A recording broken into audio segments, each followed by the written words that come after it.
માટે જો અહીંયા કાકડી છોલી અને મેં આને છીણી લીધી. તો જો આમાં ગાજર છીણી લીધું. હવે નાખી દઈએ કુકરમાં. તો અહીં જો આપણે દૂધી પણ છીણી લીધી, એટલી બચાવી નાખી અને એટલી છીણી છે તો એને નાખી દઈએ. તો અહીંયા કુકર અહીંયામાં મૂક્યું. પણ પાણી હજી મને ઓછું લાગે છે, અડધો ગ્લાસ. થોડોક મરી પાવડર, તમને સંચર, પછી વધઘટ જેવું જોઈએ એ પ્રમાણે નાખી લેવાનું હોય. અને નમસ્કાર મિત્રો, કેમ છો? મજામાં ને? આપ સૌ મજામાં છો, આપ સૌ કુશળ હશો એ જ શુભેચ્છા સાથે આપ સૌને જય લક્ષ્મીનારાયણ, જય સ્વામિનારાયણ, જય જીનેન્દ્ર, જય હાટકેશ, જય જલારામ, જય ઠાકરધણી, જય દ્વારકાધીશ, મહાદેવ હર. મિત્રો, સવારના 7:30 થયા છે. આજે ઉઠવાનું તો સમયસર જ હતું, પણ થાક લાગે ઉઠો એટલે. આગલા દિવસે કામ કરો, બીજે દિવસે થોડુંક સવાર મજા ઓછી આવે, પણ તોય મેં આજે સવારમાં વહેલા કચરા પોતા કરી લીધા. કાલે કચરા પોતા સાંજે નહોતા કર્યા. ઘર સફાઈ કરીને મૂકી દીધું હતું, કારણ કે ઘઉંને મોવા હતા ને, ઘઉંને તેલ આપવું હતું એટલે. નહીં તો એ રહી જાય. કચરા પોતા હું એકલી કરી શકું, પણ ઘઉંનું કામ હું એકલી ના કરી શકું, એટલે સાંજે સાહેબો એટલે એ કરી લીધું. આજે જુઓ કચરા પોતા થઈ ગયા અને થોડાક કપડાં પણ ધોવાઈ ગયા. જો આટલા કપડાં ધોવાઈ ગયા, મેં કચરા પોતા કર્યા ત્યાંથી મશીને ધોઈ દીધા.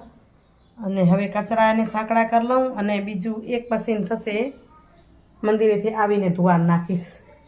પોતા અને પગલું છણિયા ને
તો મિત્રો 8:30 થયા અને આવી ગયા મંદિરેથી પાછા. નાસ્તો પતાયો અને હવે જો ધોવાઈ ગયા, કાઢી લઈએ આપણે મશીનમાંથી કપડાં. એક પછી એક કરતા જઈએ, કપડાં સુકાવી લઈએ, કાઢી લઈએ. પગલું છણિયા છે, પગલું છણિયા અને પોતા અને એ પણ બધી થોડા દબોડીને નાખી દીધા. પહેલાં બારે થોડાક ધોકા માર્યા લિક્વિડ નાખીને, અને પછી નાખું મશીનમાં. હું તો ઘર સફાઈ કરી દે, પોતાના ઢગલા થાય, કરવું શું? પ્લેન જાય છે, પ્લેનનો અવાજ આવે છે. તો મિત્રો, સવારના કામ કરીને ઉતાવળ એવી થઈ, કારણ કે 10માં 20 જ ઓછી હતી, 9:45 જેવા થવા આવે એટલે ભાગી. સુવિચાર એમ હતું લઈને જઈશ, પણ લેવાનો નહીં. અત્યારે 6:45 થયા અને ઘરે પહોંચીશું. ચાલો કરીએ તૈયારી. બીજી કીધું વિડીયો તો કરીએ, સુવિચાર લઈ લઈએ એ પહેલાં. જો તો કપડાનો ઢગલો ધોઈ ગઈ છું, તો એને કરીએ સરખા રાખીએ. પછાડના તડકો આવી જાય. તડકો કેવો આકરો છે હમણાં. તો તમે અલગ અલગ જગ્યાએ આથી હશો તો ખબર નહીં હોય, પણ કચ્છનો તડકો ગજબનો છે. બીજા કપડાં હું અહીં નાખી જાઉં પાછળની ગેલેરીમાં. ઢગલાને ઉપાડી લઉં, સંકેલી લઉં અને સુવિચારે લઈ લઉં. પછી જમવાનું કંઈક બનાવી. શું બનાવશું? કારણ કે અત્યારે છે ને એવું છે કે અનાજ ગઈકાલથી નથી લેતા. ગઈકાલે ફ્રૂટનો દિવસ હતો, આજે કાચા પાકા શાકભાજીનો. આવતીકાલે કંઈક નવું હશે તો શાકભાજીને શું કરી, કાચા ખાઈ કે રાંધેલા ખાઈ કે કંઈક કરી. મને લાગે છે કે એવો સૂપ બનાવ જેને ખાઈ શકાય. પીવાના સૂપથી પેટ ન ભરાય, પણ ખાઈ શકાય, અને એમાં ખાલી જ શાકભાજી હોય, પાણી ઓછું હોય, અંદર ઘી કે માખણ કે નાખેલું ન હોય, એવો સૂપ બનાવીએ. તો મિત્રો, કપડાં ઉપાડી લીધા, ઢગલો થઈ ગયો. કપડાં પછી વીટું, પહેલી સૂપની તૈયારી કરી લઉં. ખવાય એવો સૂપ. એ છે ને શું કહેવાય દૂધીનો સૂપ બનાવી, એને વેજીટેબલ સૂપ કહેતા. મેં ડાયટ પ્લાન લીધો હતો રાજકોટથી, ત્યાંના ભાવનાબેન હતા, ત્યાંના ડૉક્ટર હતા રાજકોટના, અને તે વખતે મેં 18 કિલો મારો વજન ઉતારેલો. તો એમાં કેપ્સિકમ, કાકડી અને દૂધી બાપા હતા. કેપ્સિકમ છે ને એટલે હું ગાજર રાખીશ. ચાલો બનાવી લઈ પેલો માટે. જો અહીંયા કાકડી છોલી અને મેં આને છીણી લીધી આનાથી. હવે ગાજર છીણી લઈશ. અને અહીં દૂધી છે, તો આ દૂધીને પાડથી હું છીણી લઈશ. છોલીને છીણી લઉં પછી આને કુકરમાં બાફવા મૂકી દઈશ. તો જો આમાં ગાજર છીણી લીધું, હવે નાખી દઈએ કુકરમાં. તો અહીં જો આપણે દૂધી પણ છીણી લીધી, એટલી બચાવી નાખી અને એટલી છીણી છે તો એને નાખી દઈએ. અને હવે આની અંદર 1 ગ્લાસ જેટલું પાણી નાખી દઈશું આપણે, આજે મેં ભરી રાખ્યું છે 1 ગ્લાસ. અને પછી એને બરાબર બાફી લઈએ.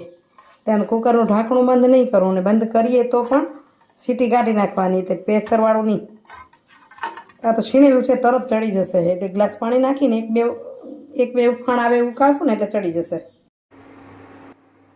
તો અહીંયા કુકર અહીંયામાં મૂક્યું, પણ પાણી હજી મને ઓછું લાગે છે, 1/2 ગ્લાસ નાખી દઉં. એટલે બુડે હોય ને એટલું. તો થોડુંક ઘાટું એવું ખાઈ પણ શકાય ને પી પણ શકાય. આ તબક્કે આમાં સેંધા નમક નાખવો તો નાખી શકાય, નહીં તો ઉપર આપણે લીંબુ, સંચર અને મરી પાવડર કે નાખશું, એ તમને બતાવીશ કઈ રીતે નાખવી છે. અને ચડવા દઈએ.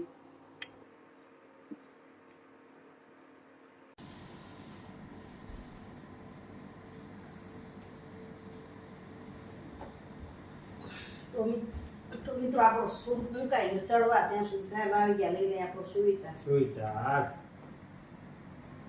આજના સુવિચારની વાત કરું ને તો એવું કે તમે પોતાની મસ્તીમાં જીવતા શીખી લો.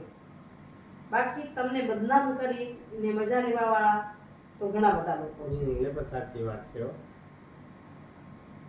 ફાલતુની મજા લીધા વાળા બહુ હોય. કારણ કે આ દુનિયા છે ને એમાં ઘણી બધી ભલભલેવી કરી છે. એટલે તમને વાહ કરી અને તમને બદનામ કરવા વાળા પણ ઘણા મળશે. એટલે હકીકત એ છે કે ખોટાઓની વાહ સાંભળવી નહીં, અને ખોટાને ક્યારે મનાવવા જવાના નહીં કે હા બાપા ખમા બાપા કરવાનું. પણ જે સાચા વ્યક્તિ છે એને ક્યારે છોડવાનું. કદાચ એ તમને કડવા વેણ કહી દે ને તો સાચાને છોડાય નહીં. સાચા વ્યક્તિ સાચા જ હોય છે, અને ખોટા એ હંમેશા ખોટા જ હોય છે. એટલે ખોટાને મનાવવા નહીં અને સાચાને છોડવા નહીં. સંબંધ થોડા હોય ચાલશે, પણ સારા અને સાચા લોકો સાથે જ રાખવા જોઈએ. ખોટા લોકોના સંબંધો પછી તમને ક્યાંક હેરાન કરે. એટલે સારા હોય સાચા સંબંધો હોય એ રાખવાના. સંબંધ ઓછા હોય ચાલે, મિત્ર વર્તુળનું ગાડું ભરાય એટલા હોય, જ્યાં જાઓ ત્યાં દેખાય, તો ખોટાને લીધે તમે પણ બદનામ થઈ જાવ. સમય ઉપર કોઈ કામ ના આવે તો મિત્ર વર્તુળ શું કામ લે? 10 જણા હોય એમાં એના કરતા સાચા સારા હોય તો બેય બહુ થઈ જાય. બિલકુલ સાચી વાત છે. ચાલો આપણો સૂપ બફાઈ ગયો હશે, ખાવાની કરી તૈયારી. ખાવા તૈયારી કરી દો પછી. તો ચાલો કરી લઈએ આપણો નાસ્તો. આપણો સૂપ થઈ ગયો છે તૈયાર. મજા આવી રહી પેટમાં? હા, મજા આવી. હા, થોડાક સમય પછી ને આવું કરવાનું તો પેટમાં હળવાશ થઈ જાય. મને આવી તકલીફો ઘણી થતી હોય, એટલે મને મોડું કંઈક વળી કરવાનું જોઈએ તો પેટ હળવું થઈ જાય. ને આમ રોજ ફરતા હોય તો નિયમિત ઉપવાસ કરવો તો ન થઈ શકે. 11 કરીએ છીએ એટલે આમ કરીએ તો પેટમાં એકદમ મજા આવી જાય, હળવાશ થઈ જાય. શાંતિથી પેટને આરામ થઈ જો હું 2 દિવસથી આ કરું છું મને કાંઈ નથી થતું. ને ઘણી વાર નહીં તો આ થાય ને થાય ને ઓલું થાય ને ત્યાં રાખે. એટલે આમ અઠવાડિયાનું થોડુંક મજા આવે એટલે રાખવાનું, ખાવાનું, પીવાનું, કરવાનું. ચાલો તો હવે સૂપ કઈ રીતે ખાઈએ છીએ તમને બતાવું. તો આમ છે ને આમાં મોટે ભાગે કેપ્સિકમ હોય, આપણે કેપ્સિકમ નથી તો આ રીતે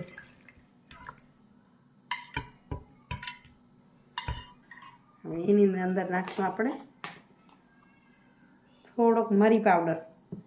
તમને હજુ વધુ જોઈએ તો વધુ નાખવાનું. સંચર, અને ઉપરથી નાખશું લીંબુનો રસ. ચમચીમાં નાખો કોઈ ઓલું પડી જાય તો વાંધો ના આવે. પછી વધઘટ જેવું જોઈએ એ પ્રમાણે નાખી લેવાનું હોય અને મિક્સ કરીને ખાસ તો બહુ ટેસ્ટી લાગશે, સરસ લાગશે. નમક અને આ પડે ને સંચર અને મરી એટલે ટેસ્ટી થઈ જાય.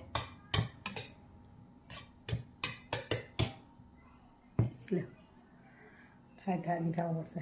થઈ ગયું તૈયાર આપણું. હવે બીજું બનાવે ત્યાં સુધી આરામથી ઠંડુ ઠંડુ થશે ત્યાં ખાવાનું થશે, ત્યાં તો થશે નહીં. ગરમ છે ને હવે સાચી વાત, ગરમ બધા બોલું ઢાંકણ હતું ને ગરમ બન્યું હતું. તો આ સાત્વિક નાસ્તો કરી લઈએ ને વિડીયોનો કરું છું એન્ડિંગ. આશા રાખું છું કે આજનો વિડીયો ગમ્યો હશે. ગમ્યો હોય તો કમેન્ટ કરીને જરૂરથી કહેજો, લાઇક અને શેર કરજો. આવજો મિત્રો, બાય બાય, હરિઓમ.